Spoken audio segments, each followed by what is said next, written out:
jobs I've talked about so far are pretty easy, right? Okay, this is another one. Well, so, like I said, it took them 2 years to blast through where we came up in, all right? They blasted about every 5 feet when they did it there. The end game from behind me is going to, when it's done, it's going to go back 6, 7 feet. It's going to go up 7, 8 feet. It's going to go across 7 or 8 feet. That's the end game for what we're going to do here. 2 of us come to work. The reason why there's only 2 of us working in certain areas, safety, okay? If something was to go south right now, what are we going to do? We're going to run on top of each other, all right? When you have 2 people working, you got to remember one thing too. There was 1,500 to 2,000 people working underground every minute of every day at the peak seasons of mining here in Bisbee. So there are hundreds of these going off everywhere. They're blasting through to get to where they need to get the stuff out. 2 of us show up to work. 30 to 40 tons of rock are laying right here.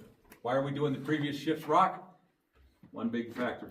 Again, keep the dust down, keep the fumes down. That's their solution to it instead of coming into a mess. Now they're going to soak it with water. They're going to do their final touches. They're going to leave. It takes us about 45 minutes in between shift change to get in. Now the funny part, the crazy part is when they first started doing mining, you didn't start getting paid till you got to where you were going. It may take you anywhere from 10 minutes to an hour and a half to get to where you're going. You don't get paid till you start. That changed a little bit later. Now, we get there. First thing we got to do is move this rock. Reason why we're going to wait for them, the dust. The dust has to settle. And the fumes from the explosions didn't give you, weren't so much fatal, is you're going to start your shift with the migraine. The smell was terrible. Okay, so they wanted to limit that. Horrible way to start a 10-hour shift with the migraine.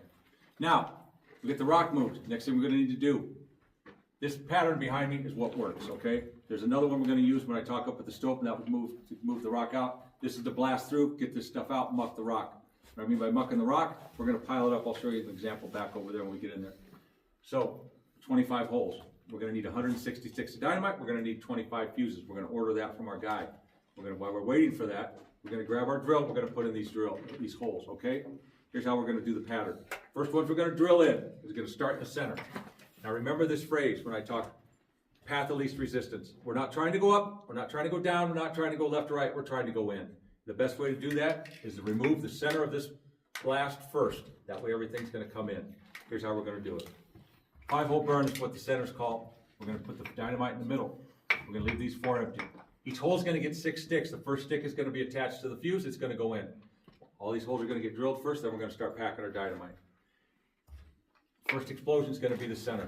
Reason being, it's going to blast out a hole about this big. Path of least resistance begins on that first blast. Opens up the center. Does that make sense to everybody? Because when these explode, they're going to push this way, and then they're going to go that way. Because everything is going to be open in the middle. We're going to start in the center, then we're going to stagger it out. We're not going to do this in one explosion. We're going to stagger every one, okay? We do not want